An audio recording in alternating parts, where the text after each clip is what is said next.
El Aula Popular José Luis García Rúa agradece vuestra asistencia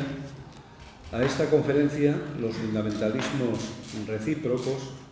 intervencionismo occidental contra el islamismo. Ignacio Gutiérrez de Terán es arabista, profesor del Departamento de Estudios Árabes e Islámicos de la Universidad Autónoma de Madrid y miembro del comité editorial de la revista Nación Árabe.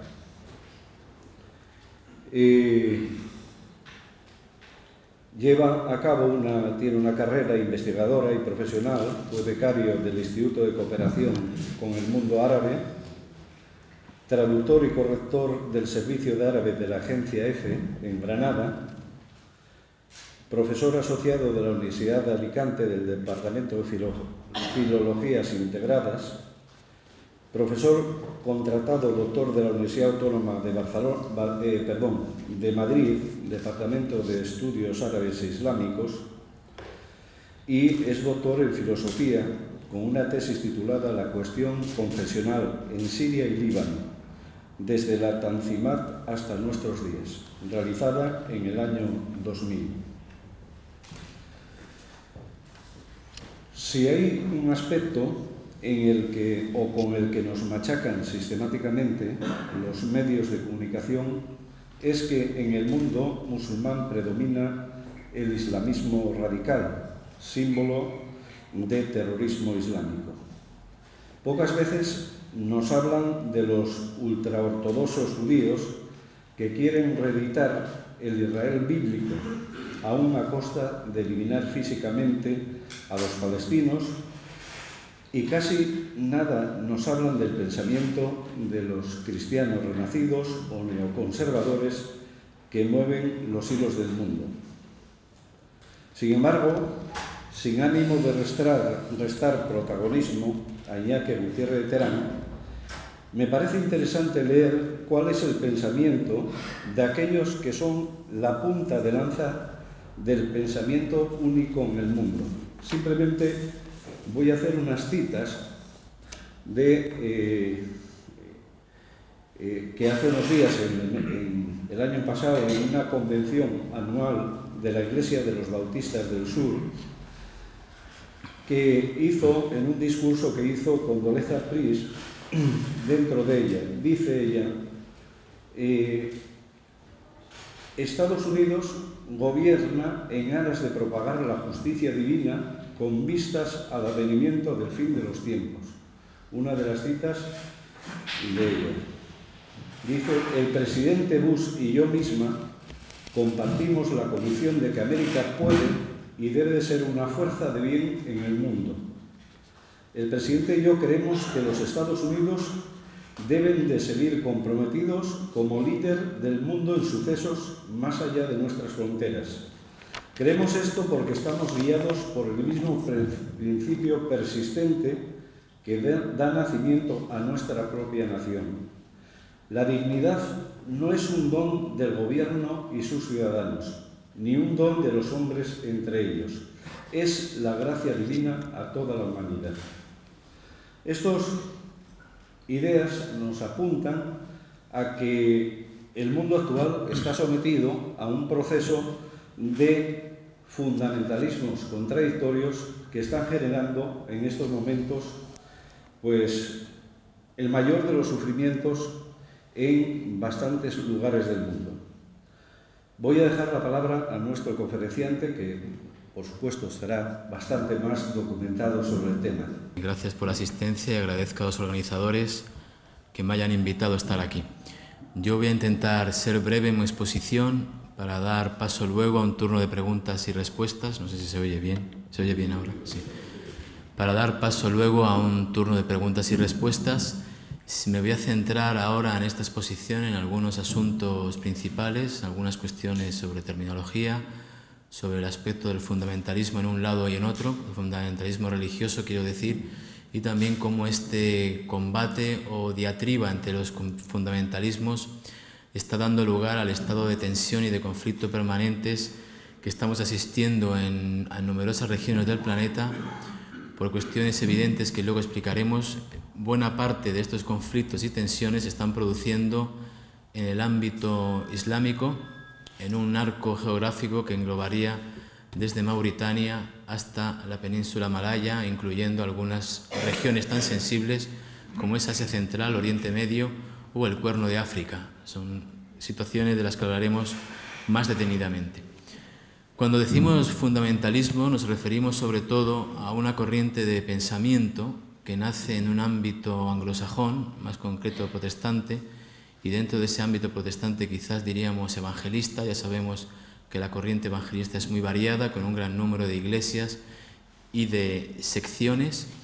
Y en el sentido estricto, fundamentalismo, que es un término, como digo, que nace dentro de un contexto puramente cristiano o protestante, en el siglo XIX, reclama una interpretación pura y prístina, por así decirlo, de los textos religiosos, es decir, una vuelta a los fundamentos de la fe, en este caso cristiana, y por lo tanto de ahí el nombre de fundamentalismo. Por lo tanto, desde el punto de vista doctrinal es un término que no tiene ningún matiz ni peyorativo ni nada por el estilo, al contrario, desde el punto de vista de las personas que lo fomentaron, reclamaban precisamente la vuelta, como digo, a estos principios fundamentales de la fe y a despojar, en este caso, la religión cristiana de todos estos aspectos que la habían adulterado y que la habían convertido en un cúmulo de normas y reglas que no fomentaban la relación directa del individuo, del creyente, con el Creador. Este término posteriormente empieza a derivar hacia otro tipo de connotaciones y fundamentalmente hoy se aplica en primera instancia al islamismo, a cierto islamismo político, puesto que si preguntamos a la gente en general y le decimos el término fundamentalismo, creo que 2 de cada 3 personas como poco lo van a asimilar inmediatamente al Islam y a ciertos grupos islamistas políticos. Por lo tanto, ya vemos que ese término ha desplazado esta significación hasta acabar adquiriendo un significado que muchas veces se relaciona con fundamentalismo islámico. Como bien acaba de decirse, este fundamentalismo tiene su contrapartida en un pensamiento occidental estadounidense, sobre todo después de la llegada al poder de una corriente neoconservadora, los conservadores compasivos, como llamaban en algunos casos a la administración estadounidense en 2001, que es cuando empezamos a ver cómo ese fenómeno de las escuelas fundamentalistas cristianas en Estados Unidos, recordemos que según una estimación prudente se considera que entre 40 y 50 millones de Estados Unidos pertenecen a este tipo de escuelas e iglesias fundamentalistas, iglesias que están representadas muchas veces por predicadores, muchos de ellos famosos y conocidos en Estados Unidos por su actividad radiofónica o televisiva, gente que tiene programas de televisión y que ejerce una gran influencia sobre un gran número de ciudadanos estadounidenses, hasta el punto de que en las elecciones a veces los llamados a las peticiones concretas y expresas de estos predicadores, que se llaman a sí mismos fundamentalistas cristianos, muchas veces estos llamados o estas peticiones influyen en la decisión del electorado para que voten en un sentido u otro. Y de hecho, en las últimas elecciones legislativas, o presidenciales, se supone que el triunfo del candidato republicano sobre el candidato demócrata, en este caso Kerry, se debió en buena medida a esta actividad permanente o esta implicación de estos círculos fundamentalistas que son muy disciplinados y están siempre dispuestos a seguir este tipo de consejos, por llamarlos así, de sus líderes religiosos. Pero ya insisto en que muchas veces el término fundamentalista ya de por sí se aplica a toda una corriente religiosa que es la corriente musulmana y ya de hecho adquiere un matiz peyorativo. Cuando decimos fundamentalista nos imaginamos plenamente a un señor islamista radical que rechaza los valores de Occidente, que rechaza algunos principios fundamentales como democracia, libertad, elecciones legislativas, etcétera, etcétera, y que proclama la destrucción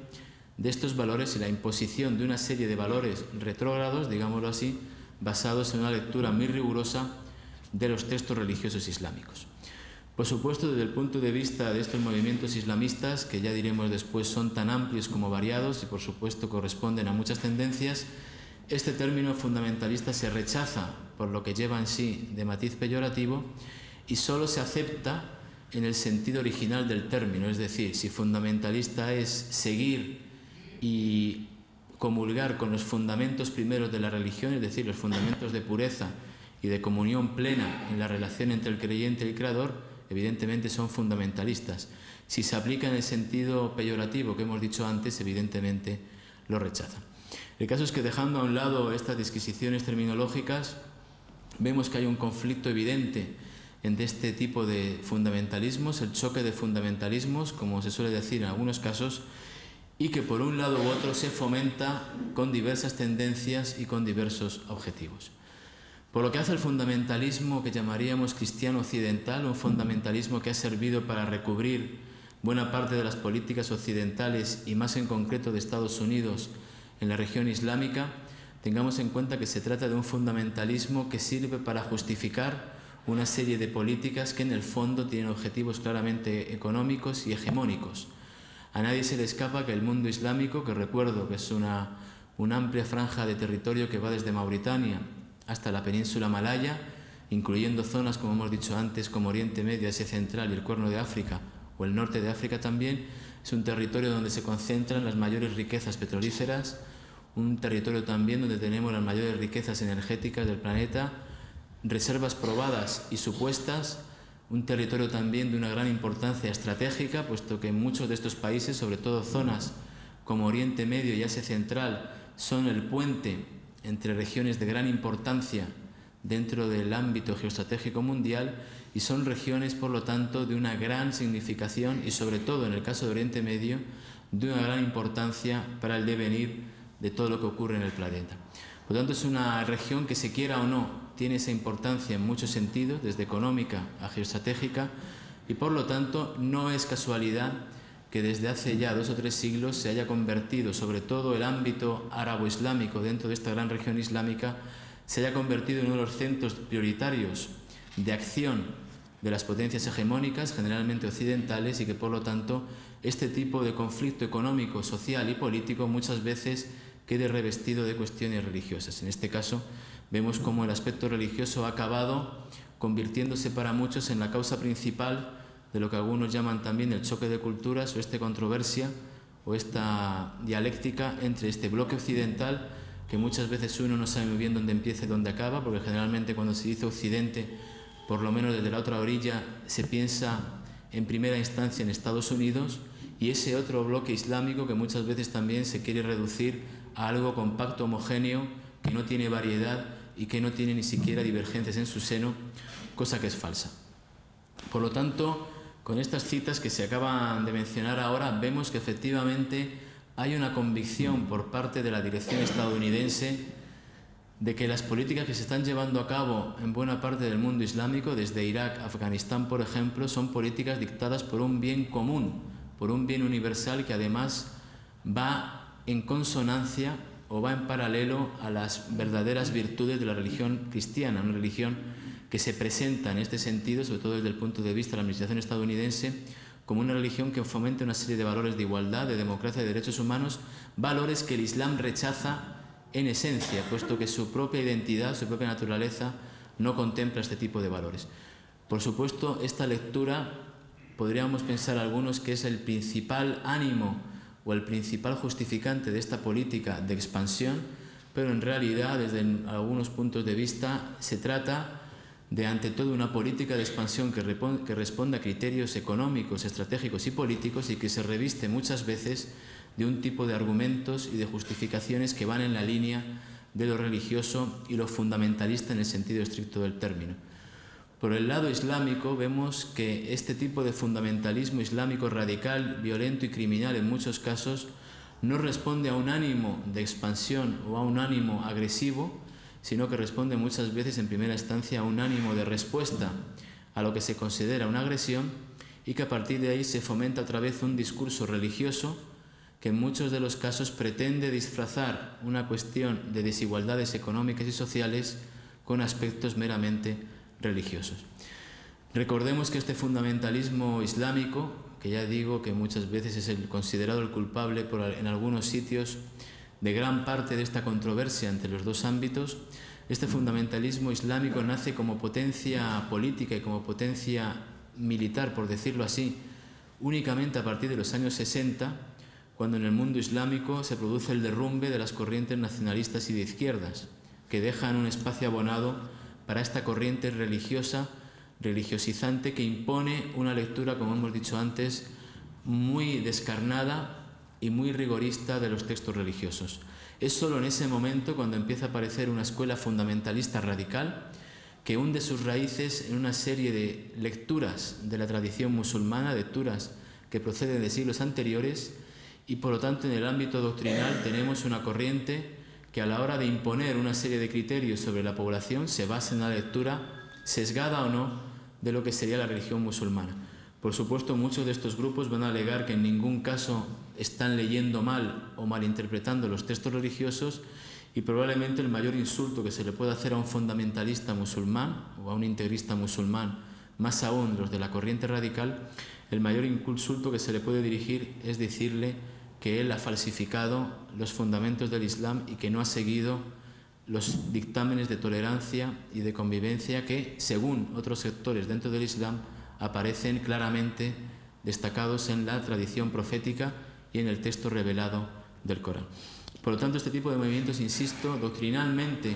hunden sus raíces en una serie de escritos y doctores de siglos anteriores, pero como fuerza política, y esto es algo que muchas veces no se conoce, como fuerza política, como fuerza efectiva dentro de sus sociedades, empiezan a aparecer a partir de los años 60, sobre todo tras la muerte del presidente Abdel Nasser en Egipto, a principios de los años 70, empiezan a aparecer como medida o como respuesta a una serie de interrogantes y de frustraciones que surgen en las sociedades islámicas, sobre todo ante la vista o ante la evidencia de que todas estas políticas de liberación económica, de socialismo progresista, etcétera, etcétera, no han dado los resultados previstos, y es ahí cuando surge este gran lema del Islam político: el Islam es la solución, que es el lema que se viene repitiendo, que es una especie de eslogan invariable durante años y que muchos de estos grupos repiten cansinamente: del Islam es la solución, todos nuestros problemas encontrarán solución cuando apliquemos el Islam verdadero y cuando tengamos un Estado islámico en el que reine la justicia y se apliquen los dictados que ha expuesto o que ha impuesto la revelación divina. Porque no olvidemos que el Corán, al fin y al cabo, según los musulmanes, es la revelación divina descendida de los cielos, una revelación existente desde tiempos inmemoriales, desde tiempo eterno, y que en un momento determinado se revela a un grupo de población, en este caso los árabes del desierto, en el siglo VII, y a partir de ahí se expande esta religión. Por lo tanto, desde el punto de vista doctrinal, esto es una reclamación que hunde sus raíces en aspectos doctrinales, en aspectos jurídicos y religiosos propios de la fe musulmana o de la interpretación de ciertas escuelas radicales, pero que en el ámbito logístico y sobre todo político empieza a adquirir influencia, promovidos por un interés exterior porque estas corrientes se sobrepongan a las corrientes izquierdistas, laicas, seculares, anti-occidentales y anti-islamistas que imperaban en algunos sitios. Los ejemplos son numerosos. Tenemos casos evidentes, por ejemplo, el caso de Turquía es bastante conocido, como a partir de los años 60 y 70, en el marco de la Guerra Fría, desde el gobierno turco, a través de una serie de medidas más o menos disimuladas, se empieza a promover la aparición de ciertos grupos islamistas moderados o de una interpretación del Islam a la turca para poner coto a las tendencias izquierdistas. Tenemos el caso de Indonesia también, como desde el poder, un poder en este caso aliado de Estados Unidos, se impone una serie de criterios para cortar las alas, por decirlo así, a movimientos secularistas y laicos y aventar los movimientos islamistas. El caso de Palestina también es polémico, puesto que Hamas, que es un partido famoso ahora mismo, que nace, recordemos, a finales de los 80 con la primera intifada, también es un partido que nace según la acusación recurrente desde ciertos círculos palestinos, rechazada por supuesto por Hamas, con toda la razón, por otra parte porque evidentemente sería como quitar legitimidad a su movimiento,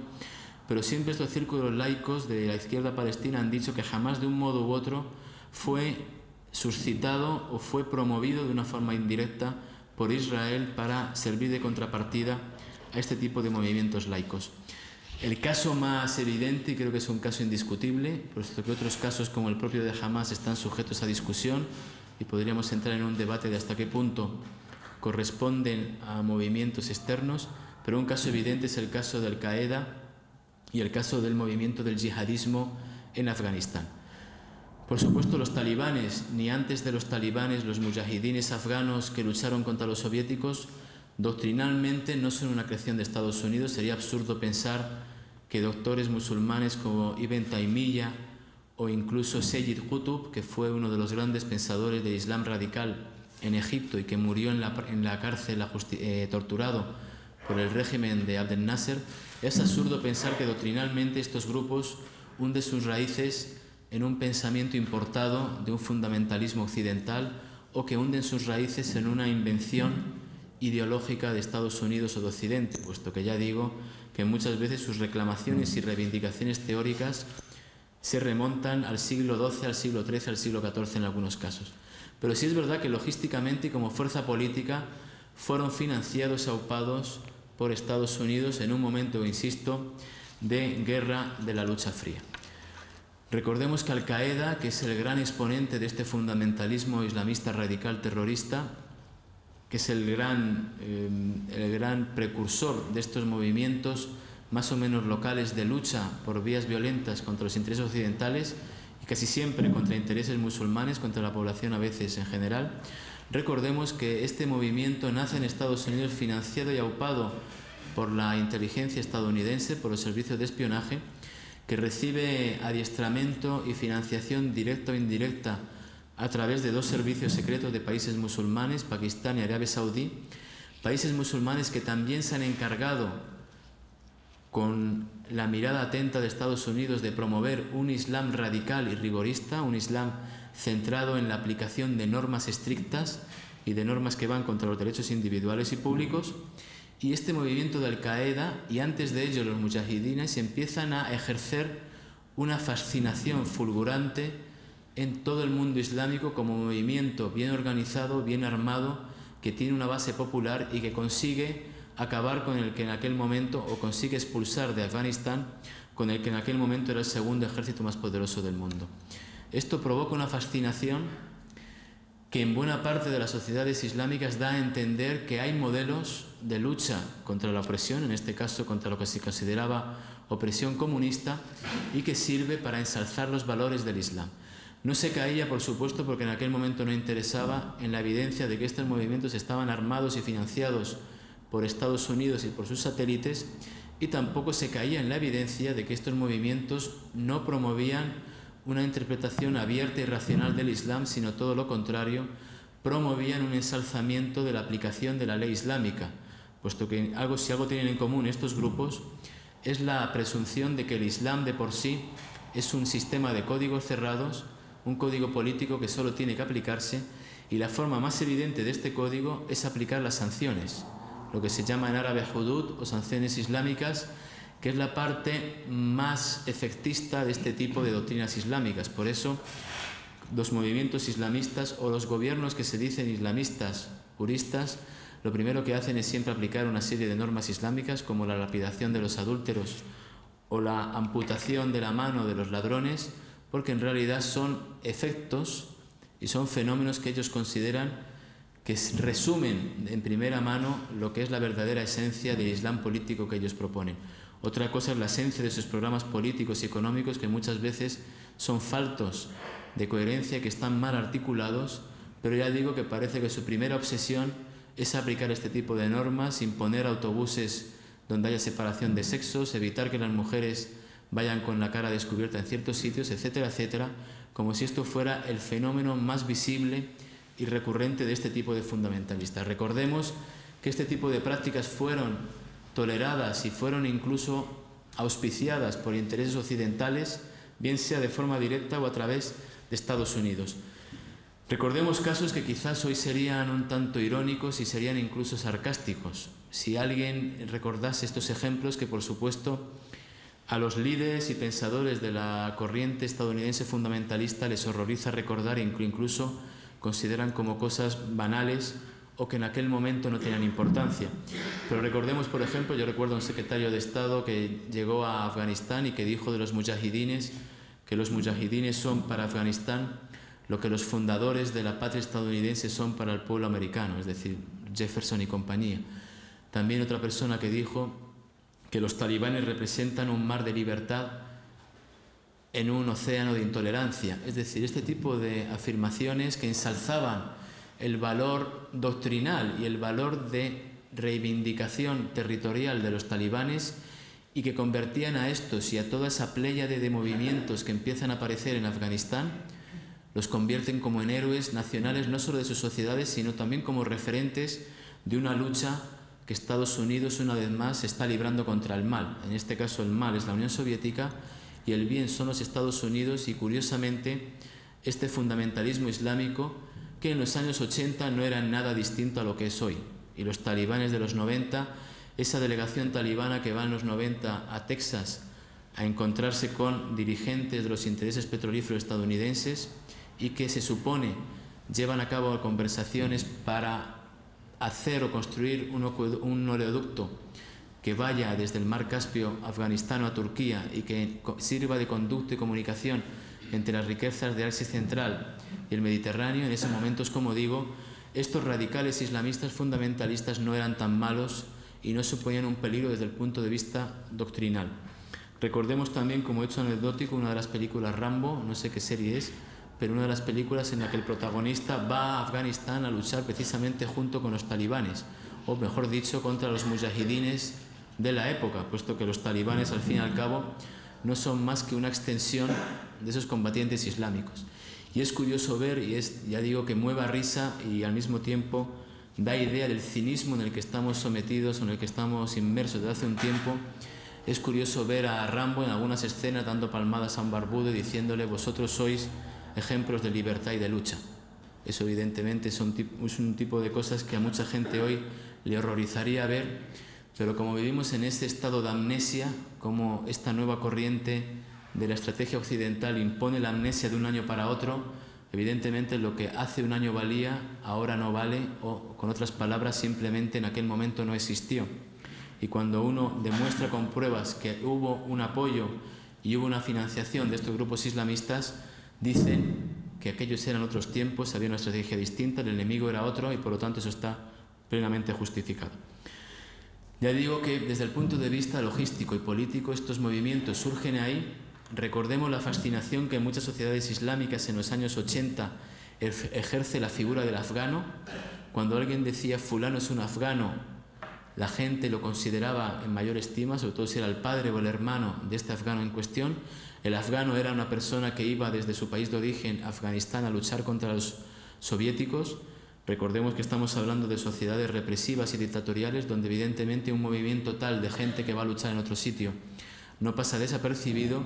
y una vez más estos estados locales, muchas veces aliados de Estados Unidos, permiten la salida de este tipo de personas que se llaman afganos, que luchen en Afganistán y que además adquieran una fama social, una reputación considerable de luchadores por la libertad.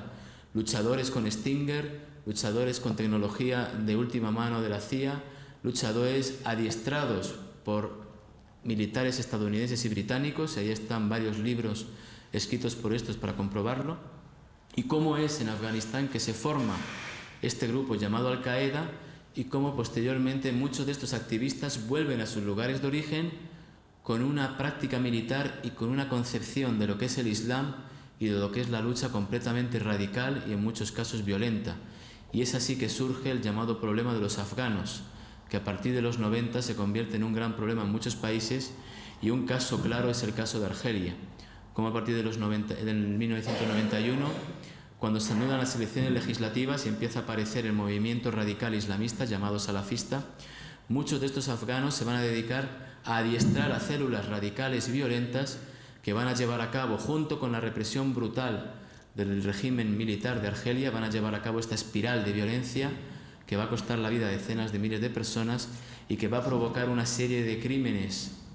inimaginables, como es que una partida de hombres entre a saco en una aldea y degüellen a todos los niños que hay allí, crímenes que en muchos casos son muy difíciles de explicar y que solo se explican por esta espiral, como digo, de violencia importada de un método radical y rigorista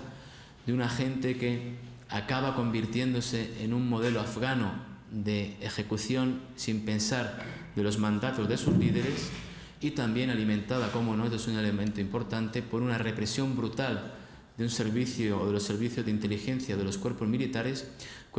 que muchas veces así está probado incluso desde dentro por informes de los propios servicios de inteligencia o de sectores disidentes del ejército que participa en estas matanzas, que se infiltran en los grupos islamistas y que promueve también este tipo de acciones. Este Islam radical brutal también se ve en Egipto, también se vio en otras partes del mundo islámico y da lugar poco a poco a este estado de tensión y de enfrentamiento perpetuos que vemos ahora en el mundo árabe-islámico y sobre todo en el mundo árabe dentro del mundo islámico. La pregunta es, ¿en qué momento se produce esta efervescencia violenta de los grupos islamistas? ¿Cuáles son los resortes que la producen y por qué hemos llegado, como digo, a casos tan brutales como el caso de Argelia o como a casos tan sangrantes como lo que ha ocurrido y sigue ocurriendo en Afganistán, donde se aplica un modelo muy radical y rigorista de la ley islámica? Por un lado tenemos, como digo, una interpretación radical de los textos coránicos. En muchos casos forma parte de una escuela que dice que los textos coránicos están cerrados, que tienen que ser interpretados literalmente,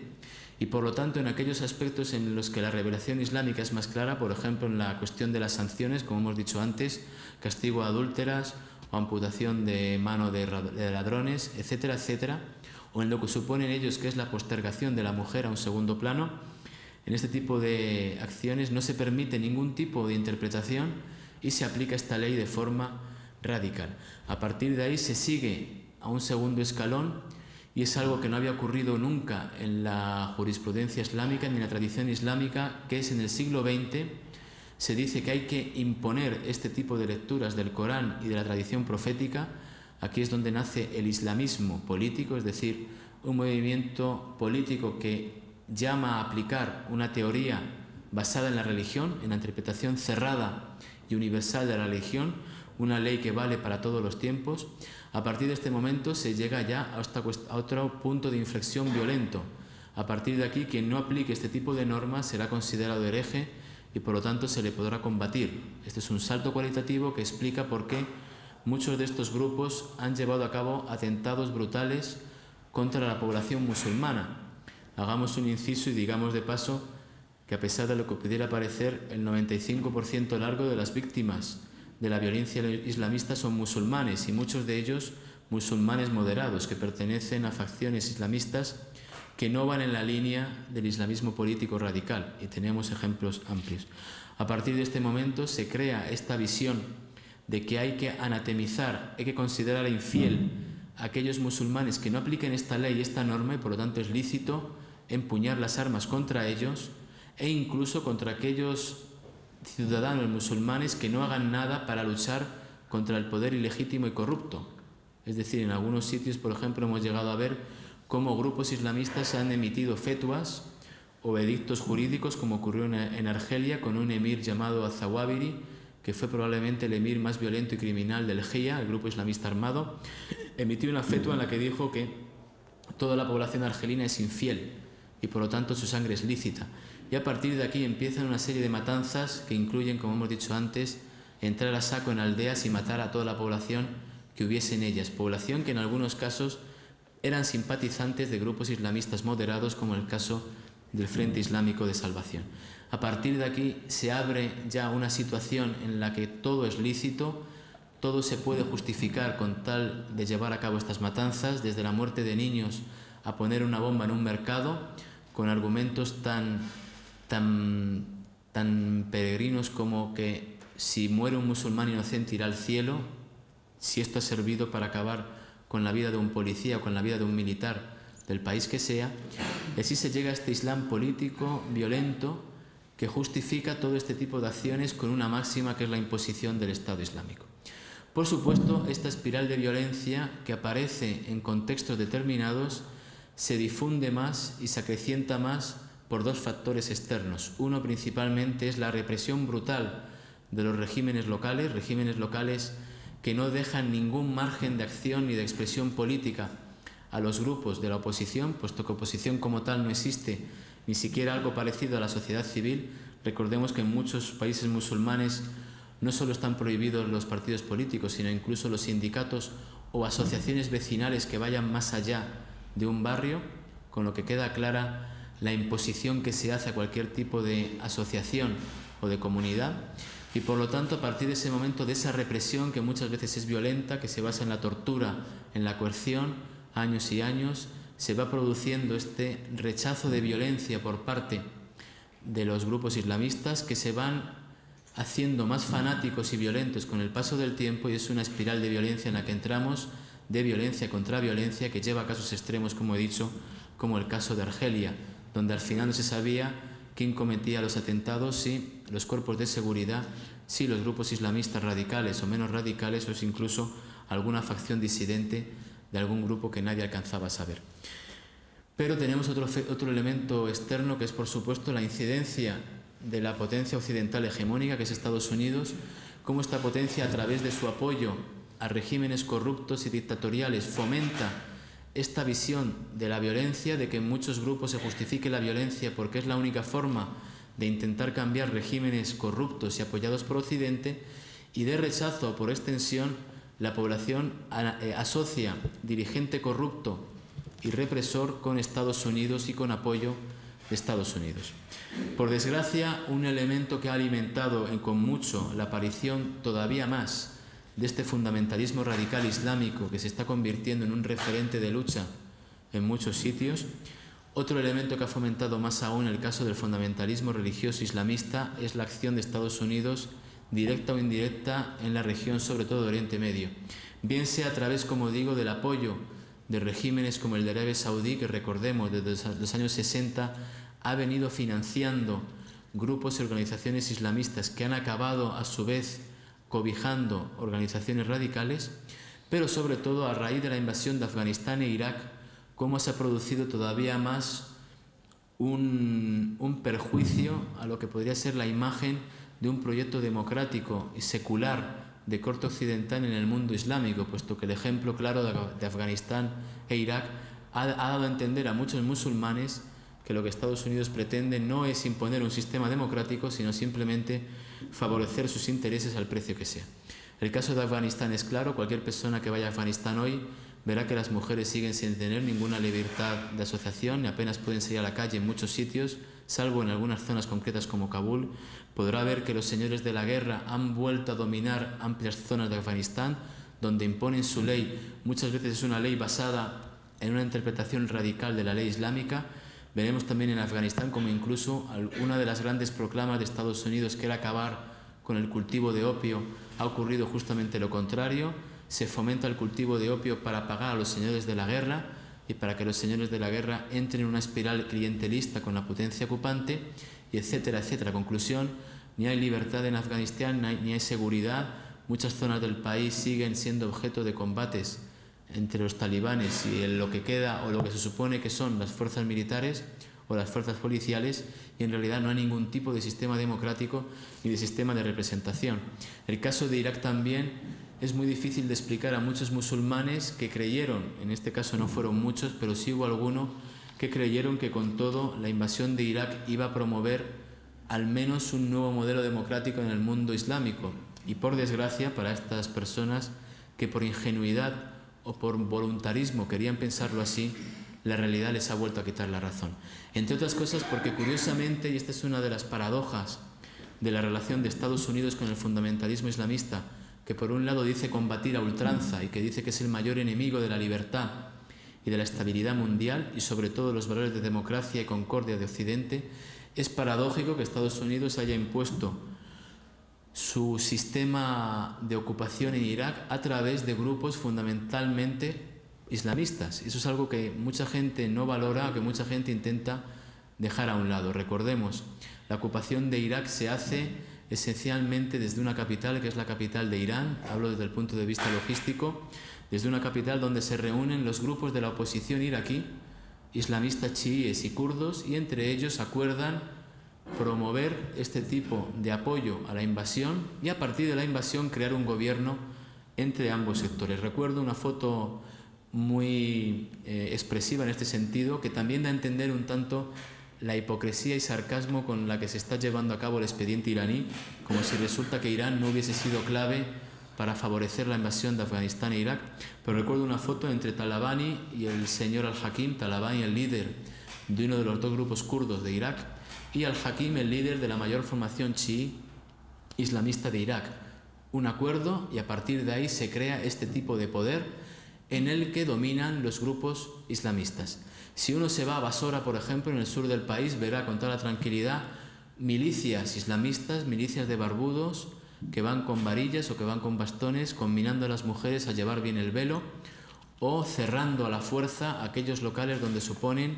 que se venden bebidas alcohólicas. Lo más paradójico es que a 2 o 3 metros tenemos una patrulla de soldados británicos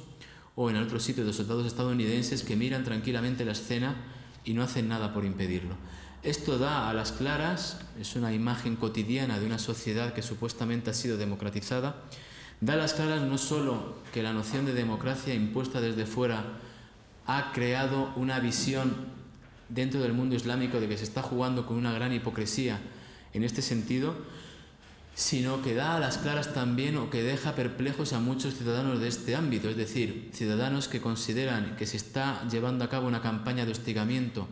contra el Islam, que se están rebajando los valores del Islam, pero que al mismo tiempo se está apoyando a grupos islamistas radicales, como son algunas milicias chiíes en Irak, simplemente porque estas milicias favorecen el interés estratégico de Estados Unidos. Luego esto nos lleva a una siguiente consideración. Si en Irak tenemos formaciones chiitas islamistas, cuyo plan en cuanto a relaciones sociales no difiere de Irán y sin embargo han recibido el apoyo de Estados Unidos, ni más ni menos hay que ver la figura del imam o del ayatolá Sistani, que es el gran referente, tal y como dicen los estadounidenses o la política estadounidense, es el gran garante de que la situación de Irak no vaya peor. Veamos la paradoja, como un ayatolá se convierte en este mecanismo para asegurar que la presencia estadounidense todavía no se resienta más. Si en Irak se está fomentando un fundamentalismo islámico de corte radical, si en Arabia Saudí sigue vigente un poder de una familia que sigue castigando a los homosexuales por el hecho de serlo, que sigue castigando a la gente que bebe alcohol en sus casas, que impide cualquier tipo de libertad pública, que reprime y que censura el libre acceso a Internet. Si tenemos que en Afganistán tenemos un Estado partícipe y aliado de Estados Unidos, tenemos una dictadura militar que aplica y se enorgullece de ello, de aplicar ciertas normas de la ley islámica. Si tenemos ciertos casos en los que Estados Unidos de forma declarada mantiene a gobiernos que se declaran fundamentalistas o que se declaran islamistas, la pregunta es, efectivamente, ¿hay un choque de fundamentalismos o el problema de Estados Unidos y de Occidente, en algún sentido, es que se pretende que haya ciertos grupos islamistas, ciertas corrientes islamistas que, sin renunciar a sus visiones retrógradas, sí favorezcan los intereses geoestratégicos de Estados Unidos? La gran pregunta es, y es la que nos hacemos todos los días, si ahora mismo Irán renuncia a su programa de energía nuclear y abre sus puertas a los McDonald's y Burger Kings, ¿se va a acordar alguien de que en Irán se impide que una muchacha y un muchacho se vean en un coche si no tienen un grado de parentesco? ¿Se va a impedir que en Irán se lapide a las mujeres después de enterrarlas de cintura para abajo? ¿Se va a impedir que en Irán se prohíban los partidos políticos que pongan en duda la islamidad del Estado? Me temo que la respuesta es no. Por lo tanto, si hablamos de que se trata de imponer una serie de valores, no olvidemos que desde un punto de vista fundamentalista cristiano, ya se ha dicho antes en las declaraciones, pero se ve a continuo en las declaraciones oficiales de responsables estadounidenses esa idea del bien y del mal, esa idea de la revelación, esa idea de la misión, como vemos muchas veces que no se trata más que de un discurso que sirve para justificar una política de expansión, una política de dominio y una política que, por desgracia, para decenas de millones de musulmanes está resultando muy perjudicial, porque se está dando la impresión de que no sirve de nada defender una serie de valores que van por la igualdad y la justicia si de rebote estos valores nos llevan a rechazar la política exterior de Estados Unidos en la región. Acabo con un detalle importante, y es la relación o la implicación estructural entre este fundamentalismo religioso cristiano que se utiliza para justificar ciertas políticas y otro fundamentalismo, como en este caso el fundamentalismo israelí o israelita o hebreo, y utilizo israelí y israelita en el término político y religioso, como muchas veces el apoyo de buena parte de la sección o de la oligarquía económica y financiera de Estados Unidos e Israel responde no solo a razones geoestratégicas, sino también a razones religiosas, y cómo el apoyo de millones de ciudadanos estadounidenses al Estado de Israel en concreto y, por lo tanto, a la defensa a ultranza de lo que significa Israel, a pesar de las violaciones flagrantes que comete Israel en materia de derechos humanos, digo cómo este apoyo de buena parte o de muchos ciudadanos estadounidenses, sobre todo las escuelas fundamentalistas, parte de un concepto también religioso, como se ha dicho antes, en cuanto a acelerar la venida de la justicia, una especie de principio mesiánico de lo que va a ser la verdadera o el advenimiento del fin de los tiempos. Recordemos que este fundamentalismo cristiano promueve mucho el fortalecimiento del Estado de Israel desde un punto de vista mesiánico también, puesto que se considera que el Estado de Israel significa ya el inicio del final que dará lugar al fin de los tiempos, cómo se acelera esta nueva llegada del Mesías y cómo a partir de ahí volveremos a este punto. Quizás es un detalle anecdótico, pero que sirve también para ver cómo desde ciertos sectores esta visión religiosa, esta visión determinada de las Escrituras y una lectura concreta de la realidad religiosa puede llevar a que se justifiquen políticas en la región de Oriente Medio, en este caso de Israel, por cuestiones meramente doctrinales y religiosas, en este caso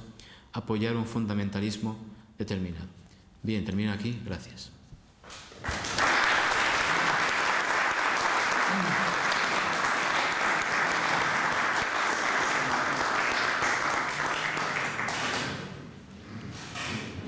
Bien, tenemos un tiempo, pues lo puedo hacer en este tiempo. No, eres tú. El presupuesto de que Occidente se retirara del mundo islámico, de todo el mundo islámico, del arco, según usted, ¿cuál sería la situación a partir de ese momento?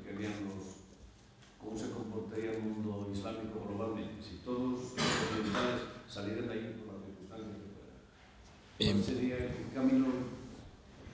tomaría el Islam? Bueno, no es cuestión de salir, de que todos los occidentales salgan. Por supuesto, estamos en un mundo entrelazado. No se pide que no haya intereses o que no haya presiones legítimas. Es decir, yo no creo que nadie sea tan ingenuo para pensar que en el mundo no existen presiones. Todos los gobiernos se presionan entre sí, bloques regionales incluso, para conseguir contrapartidas políticas y económicas. Y a mí me parece en un ámbito lícito. Yo no creo que sea ilícito que Estados Unidos luche por conseguir garantías petrolíferas. No me parece ilícito, creo que lo puede hacer cualquier país. No me parece ilícito que Estados Unidos o cualquier país occidental o no occidental pretenda conseguir relaciones económicas favorables, pero siempre hay que solicitar un marco de justicia y de reciprocidad. El problema está en que desde un buen número de sectores de la sociedad musulmana se considera que Estados Unidos y buena parte de Occidente también lo que pretende es imponer una serie de políticas que favorezcan única y exclusivamente los intereses particulares de Occidente. Por lo tanto, la cuestión sería llevar a cabo una revisión de esta ecuación y promover una serie de aperturas económicas y políticas dentro del mundo árabe islámico. Por supuesto, los estrategas estadounidenses, esto lo dicen por activa y por pasiva, saben que si hoy hubiese democracia y un verdadero debate parlamentario en todos los países islámicos, probablemente el 95% de la población daría su voto a formaciones políticas islamistas, en muchos casos, moderadas o no, que lo primero que harían sería revisar las relaciones de sus estados con Estados Unidos. Eso es algo claro. Y eso lo saben y lo sabe cualquier sociólogo y cualquier observador internacional. Pero esto es una evidencia que Occidente tiene que asumir. Y yo creo particularmente, aunque sea un poco ingenuo, que no tiene nada de particular permitir que haya procesos democráticos verdaderos, promover un fortalecimiento del cuadro constitucional, por decirlo así, es decir, evitar que un grupo político cuando llega al poder empiece a promulgar leyes que van en contra del bien común o de los derechos individuales. Por ejemplo, pongo por caso en lo que hace a muchos grupos islamistas, que se supone que lo primero que harían sería impedir el alcohol, sería impedir la libre circulación de mujeres y hombres en espacios públicos, sería imponer una serie de normas restrictivas sobre la libertad de opinión. Ese tipo de cosas habría que buscar un mecanismo que creo que no es tan difícil promover desde fuera, para evitar que se den. Pero por desgracia los ejemplos que tenemos hasta ahora, desde Argelia a Palestina, ahora con Hamas, no permiten ser optimistas en ese sentido. Cuando ha habido un grupo islamista que ha triunfado, o bien se apoya, como fue en el caso de Argelia en el 91, un golpe militar, se apoya e incluso se aplaude desde Occidente, o en el caso de Hamas, un grupo islamista gana las elecciones y al día siguiente ya había un boicot por parte de la comunidad internacional, algo completamente anómalo e injustificado. Lo que se pide es que no haya esa injerencia directa y que no haya esa intromisión y esa creencia, que es algo muy extendido en los sectores de la administración estadounidense, de pensar que el interés nacional estadounidense está por encima de todo. Y por encima del interés nacional estadounidense está el interés particular de un somalí, de un afgano o de un marroquí,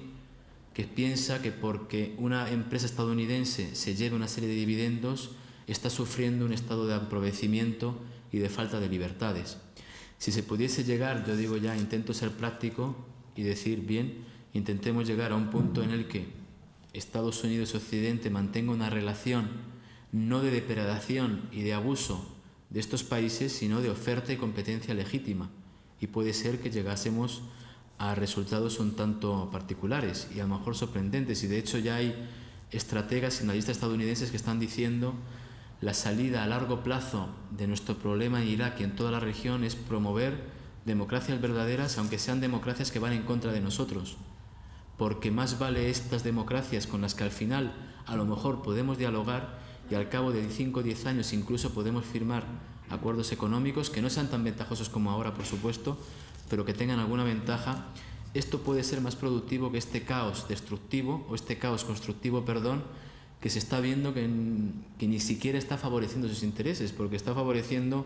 los intereses muy restringidos de una oligarquía económica y financiera, pero no está favoreciendo ni los intereses de Estados Unidos ni de Occidente en general, y está debilitando mucho el prestigio de todo Occidente en la región. Esta confrontación creciente, ¿no?, de carácter religioso dentro del propio mundo árabe islámico, entre suníes y chiíes, ¿en qué medida se corresponde con diferencias teológicas de fondo serias, teológico-políticas, o en qué medida es algo artificioso fomentado para que haya una confrontación interna que de alguna forma oculte la confrontación contra las políticas imperiales? Bien, en cuanto al sunismo, el chiismo también ha sido desde el punto de vista de conflicto político, ha sido también una creación reciente de Estados Unidos, puesto que un conflicto político entre suníes y chiíes lo ha habido históricamente, por supuesto, entre el Imperio Otomano y el Imperio Safavide, es decir, entre Persia y Turquía, que han sido los grandes polos de los imperios islámicos, eso es indudable. Y sabemos también que es clásica la divergencia doctrinal entre suníes y chiíes, sobre todo entre las escuelas radicales, y basta con leerse a algunos pensadores islamistas, que por cierto son inspiradores de movimientos radicales hoy en día, para ver cómo consideraban a la chía como infieles y cómo los motejaban de gente que iban en contra del Islam. Eso estoy hablando de textos que proceden desde el siglo XIII o el siglo XIV, o incluso antes. Pero desde el punto de vista político, este enfrentamiento en el siglo XX-XXI no lo habíamos tenido hasta que de repente empieza la década de los 90 y se empieza a fomentar la idea de que en Irak hay una represión sistemática contra los chiíes y que los chiíes han sido los grandes perdedores de esta relación de dominio ejercida por una oligarquía sunita que va en contra de los chiíes. A partir de ahí se empieza a hablar, ya a partir del año 2000, de que Irán, que es un país chií, por el hecho de ser chií, fue atacado por Irak, que era un país suní, y a partir de ahí empiezan a hablar de la discriminación que se ejerce sobre los chiitas. Empiezan a hablar también de lo mal que están los chiitas en Líbano en los 90. Qué curioso que los chiitas, que eran las víctimas en los 90, ahora en Líbano están empezando a ser retratadas como los culpables del gran problema que hay en Líbano. Y algo también está empezando a ocurrir en Irak, como de repente, después de 3 o 4 años de que eran las víctimas, ahora se está empezando a presentar a los chiitas iraquíes como los culpables de que en Irak no haya democracia. Por lo tanto, es un discurso que se va alimentando con un sarcasmo y una falta de coherencia terrible, puesto que sirve simplemente para justificar una política de intromisión y de manipulación. Y una persona que haya seguido los discursos no solo de los políticos estadounidenses o de los analistas occidentales, sino de los políticos españoles, se dará cuenta de este cambio. Yo recuerdo a un político, representante del partido, de un partido que hace no tanto estaba en el poder en España, que decía, y además Saddam Hussein es un líder confesional y sectario porque atacó a Irán, que era un país chiita. Evidentemente esto no lo dicen ahora. Ahora que Irán está en el centro de mira por suponer o constituir una especie de amenaza a cierto plan estratégico, ya nadie se acuerda de que Irán es un país chiita, etcétera, etcétera, y de que sufrió la agresión del Irak sunita de Saddam Hussein. Es decir, se ha creado esta rivalidad entre suníes y chiíes a partir de un fenómeno político que va en la línea de desprestigiar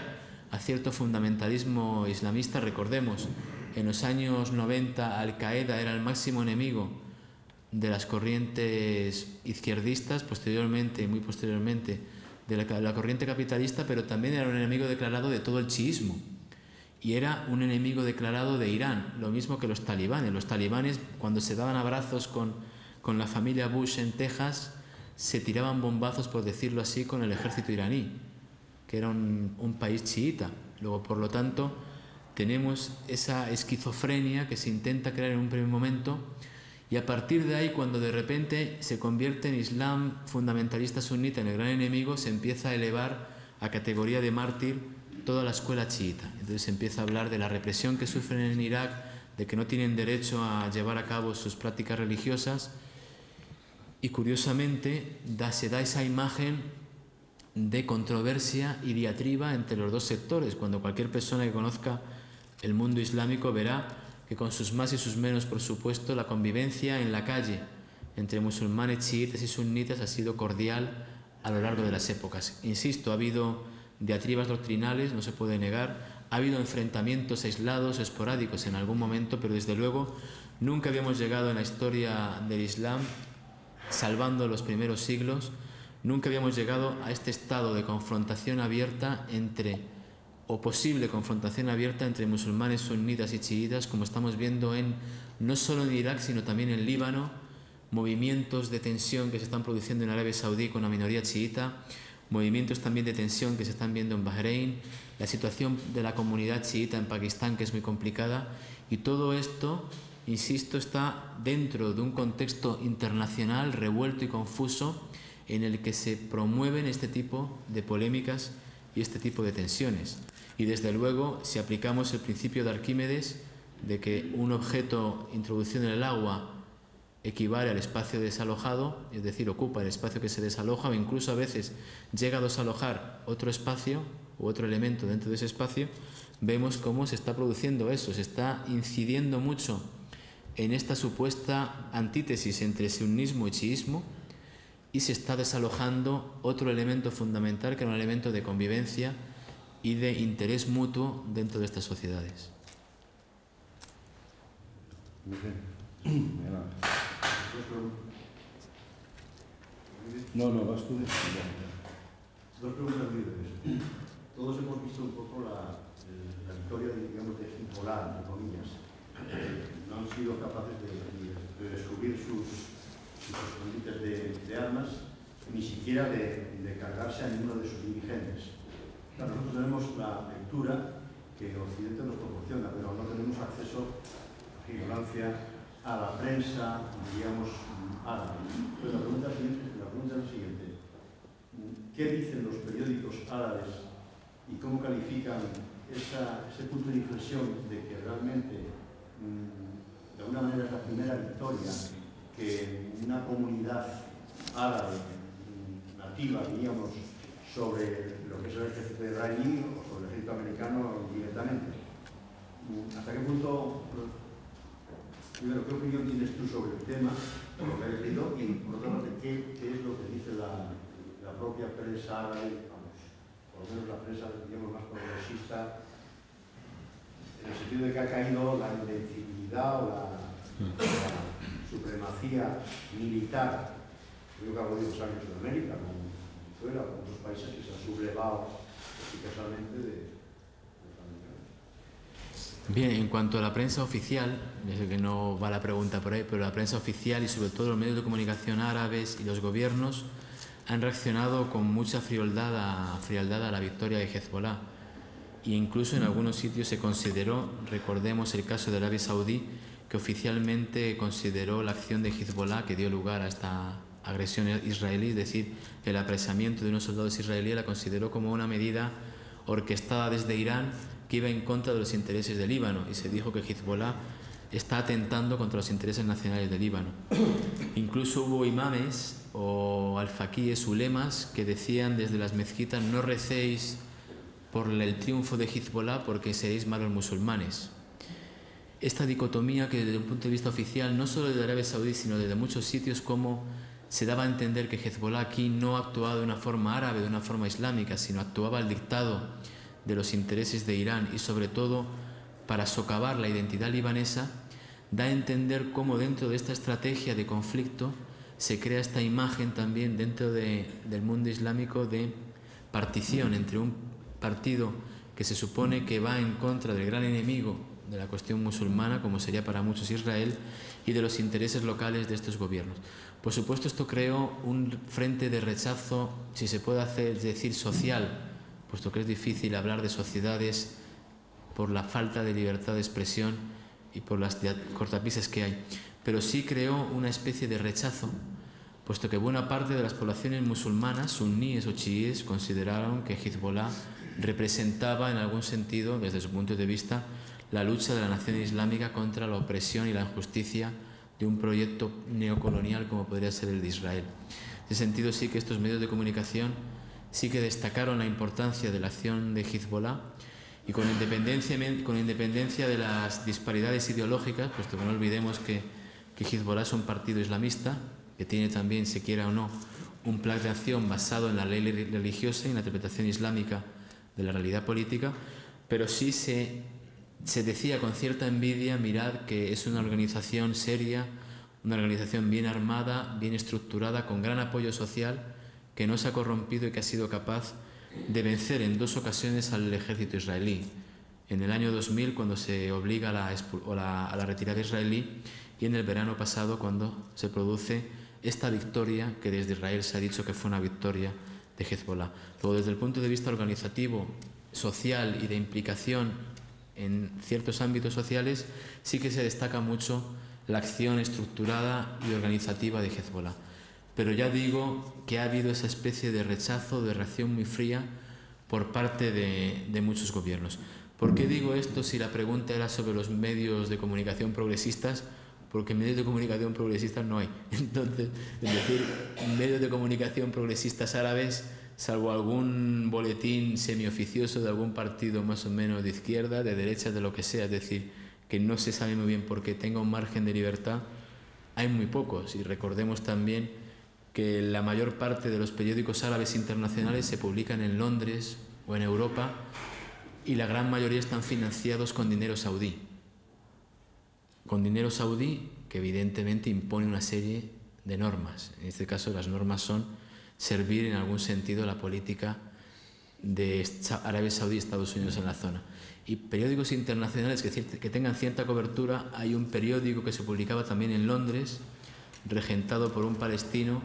que sí fue partidario de la acción de Hezbollah y que decía: tenéis ahí un ejemplo, y por encima de las rivalidades confesionales tenéis un ejemplo ahí para la nación musulmana. Pero como es un periódico que está censurado en la mitad de los países, tampoco tiene un gran eco en muchos de estos sitios. No sé si se me oirá porque estoy muy diafónico. ¿Se me oye? Sí, perfectamente. Creo que es bastante claro lo que dices de que en el fondo es el petróleo lo que se está jugando. Pero quizás no sea el petróleo como una cuestión simplemente económica, sea precisamente el petróleo ante la perspectiva de una crisis de declive de la producción del petróleo, probablemente a muy pocos años vista. Es decir, si se confirman las hipótesis de estudiosos importantes del petróleo, quiere decir que en pocos años la producción de petróleo en el mundo empezará a declinar, a disminuir. Y efectivamente sabemos dónde están las grandes reservas,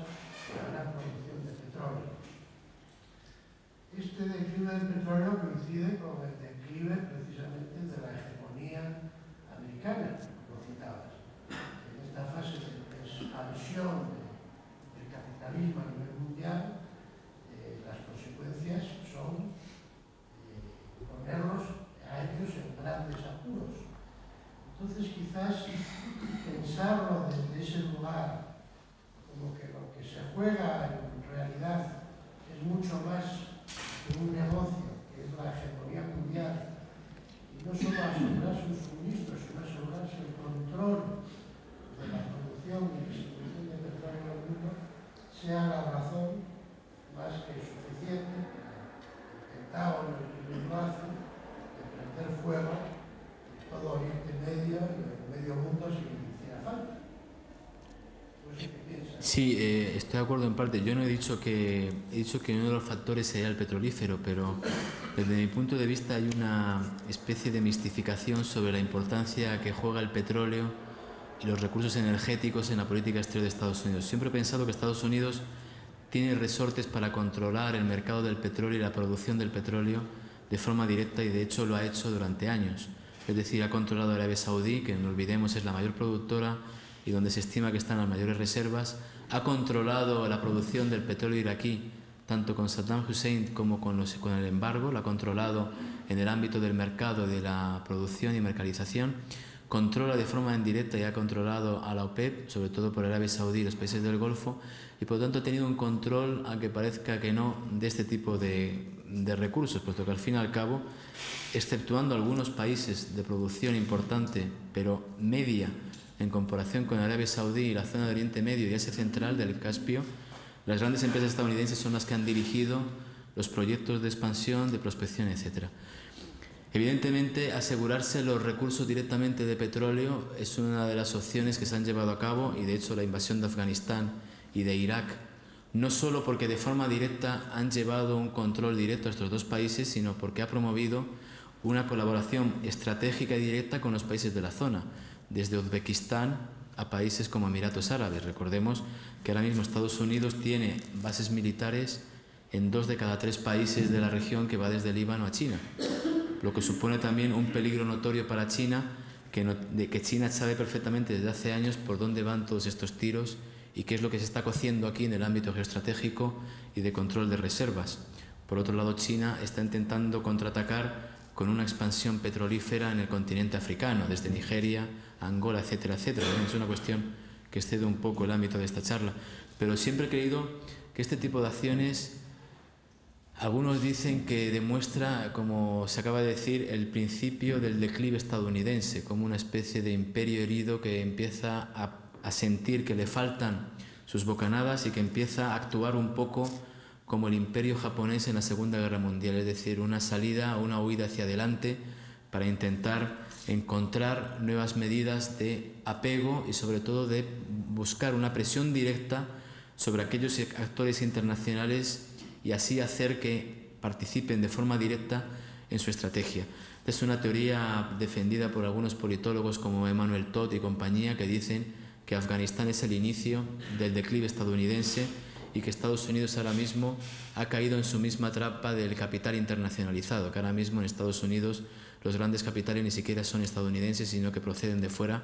y que Estados Unidos depende de la focalización de sus activos en su economía. Bien, es una teoría que no sé hasta qué punto será cierta o no, a mí no me parece que sea muy cierta. Por desgracia tenemos imperio estadounidense para mucho tiempo, a no ser que pensemos que el declive puede durar décadas, lo cual sería terrible si vamos en esta línea, es decir, si este declive va a llevar aparejada esta línea del caos constructivo y vamos a ver escenarios como el afgano, el iraquí. Ahora tenemos otro caso en Somalia. ¿Quién sabe lo que puede ocurrir en Irán dentro de un tiempo? ¿Quién sabe lo que puede ocurrir en Siria? ¿Quién sabe lo que puede ocurrir ni más ni menos que en Cuba, por ejemplo, o en sitios como Corea del Norte? Todo el África negra. ¿Qué es lo que va a pasar ahí si seguimos con esta línea de promover estados fallidos simplemente con la idea de pescar a río revuelto? Pero ya digo que no solo se trata del petróleo, se trata de también una expansión hegemónica, una expansión que ellos han querido que fuera cultural, demostrar que son la gran potencia del mundo, demostrar ante su población que en buena medida se lo cree, que están defendiendo una serie de valores, porque recordemos que la población estadounidense está resintiéndose mucho de la cuestión de Irak,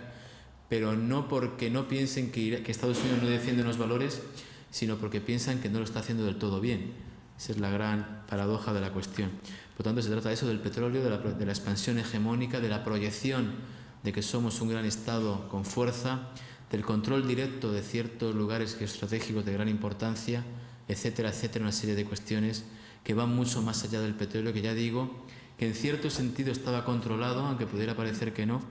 y que estaba delimitado bien, bastante bien delimitado por el efecto y la presencia constante de estas empresas estadounidenses y sobre todo de este amplio cosmos que rodea a la presencia estadounidense, e incluso aquellos países productores de petróleo que se declaran hostiles a la política de Estados Unidos y de que de hecho lo son grandes abastecedores de Estados Unidos. En el caso de Venezuela, Chávez en más de una ocasión lo ha dicho. Mis discrepancias ideológicas con los Estados Unidos son evidentes, pero es mi principal mercado. Evidentemente, quien consume hoy en día el petróleo en gran medida es Estados Unidos, quien lo va a consumir de aquí a 10, 20, 30 años va a ser China, y como ya he dicho antes, yo he tenido la idea, desde incluso antes de Afganistán, que todo este juego estratégico va dirigido en gran medida a un gran choque de confluencias o del peligro confucianista que decía Huntington, que en este caso va a ser China, pero probablemente es una cuestión que veremos dentro de años, pero desde luego yo esto lo pensaba en el año 2000, algunos decían que no estaba diciendo más que tonterías, pero han pasado 6 años y yo no hago más que confirmarme en la idea. Desde lo que está ocurriendo en África Negra, lo que está ocurriendo en el Mar Caspio, todo esto me va indicando la línea de un conflicto geoestratégico de gran envergadura que va no en la línea del fundamentalismo islámico ni del mundo islámico, que ya digo está más o menos controlado, sino de un enfrentamiento mucho más amplio de ámbito internacional. Por la situación interna del chiismo y cómo se encaja, por ejemplo, por parte de Hezbollah en Líbano, que haya un movimiento chiita en Irak que tenga una alianza con Estados Unidos. Eso por un lado. Y una segunda cuestión sería también respecto al uso al empleo de los términos fundamentalismo e islamismo. Algunos autores parece que hablan de islamismo cuando hay una búsqueda de transformación política, hablan de fundamentalismo cuando está más vinculado a lo religioso. ¿Dónde se pone un poco la raya, la diferencia entre un término u otro? ¿O se puede utilizar como sinónimos? ¿O hay que hablar de islamismo moderado y islamismo radical? ¿Dónde se pone un poco la diferencia? Hubo manifestaciones chiíes iraquíes en apoyo a Hezbollah y en alguna ocasión participaban en ellas miembros de los partidos islamistas aliados con Estados Unidos. Y de hecho había comentarios de militares estadounidenses que decían: no entendemos nada, qué es lo que está pasando aquí, ¿intervenimos o no intervenimos? Pero sí comprendieron bien esta dualidad que hay de la autoridad y la referencia del poder dentro de la comunidad chií. Dentro del chiismo hay una serie de tendencias. Hay una tendencia que reconoce la autoridad religiosa y doctrinal del Velayat-e Faqih, o el líder supremo de la revolución islámica iraní. Por ejemplo, Hezbollah sí reconoce este ascenso o esta preeminencia de esa referencia ideológica y religiosa. Dentro de Irak hay grupos que lo reconocen también y hay grupos que no. Por ejemplo, el imam Sistani, que es el gran, como he dicho, el gran aliado bajo cubierta de una política estabilizadora, entre comillas, de Estados Unidos en la zona o en Irak, es una persona de origen iraní que mantiene una postura un tanto ambigua sobre lo que es la figura del líder supremo de la revolución islámica, pero nunca han combatido o han puesto en duda de forma violenta o de forma abierta la legitimidad de este sistema. Hay discrepancias dentro de escuelas jurídicas, dentro de ayatolás, pero hay una especie de concordia, de consenso sobre que la cuestión de la autoridad dentro de la comunidad chiita no debe de ser tocada en este momento y desde luego no tiene que dar lugar a discrepancias. Por lo tanto, yo recuerdo también en muchas ocasiones, y esto también en sentido recíproco, en muchas ocasiones le preguntaban al dirigente de Hezbollah, Nasrallah, le preguntaban: bueno, ¿usted qué piensa de lo que está pasando en Irak? Cómo hay facciones islamistas chiíes que están colaborando con la ocupación. Y él venía a decir aquello de que cada sitio hay una norma y de que ellos sabrán lo que hacen. Ellos no se meten en lo que hacen los chiíes de Irak. Lo que sí dicen es que por fin tenemos una libertad de culto y nuestra gente puede manifestarse libremente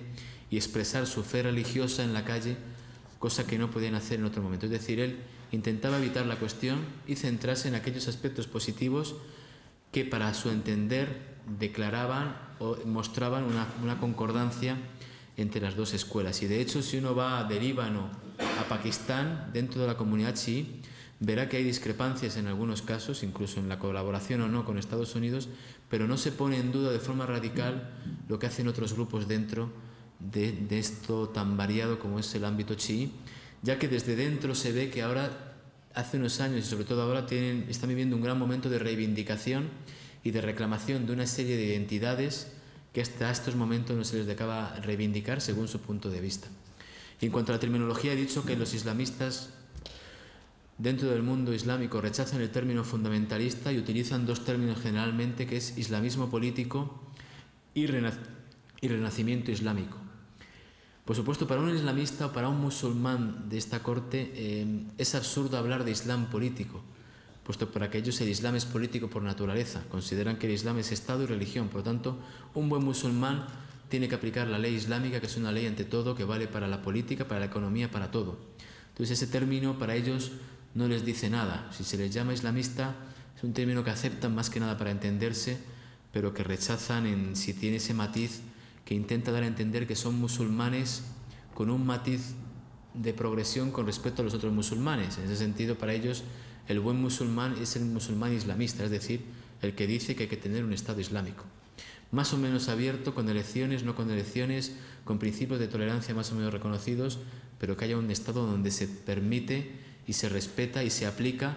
la ley islámica. Desde el punto de vista occidental tenemos el gran debate: ¿cómo llamamos a esta gente? Si fundamentalistas, si integristas, si radicales, si islam político. Y sigue habiendo un debate y dependiendo de la corriente ideológica de la que venga uno o de lo que quiera dar a entender, utilizarán un término u otro. Algunos dirán fundamentalistas, lo que ya llevará implícito un matiz, y otros utilizarán un término como islam político, que es un término vago, pero da a entender lo que en realidad es el islam político, que es un amplio arco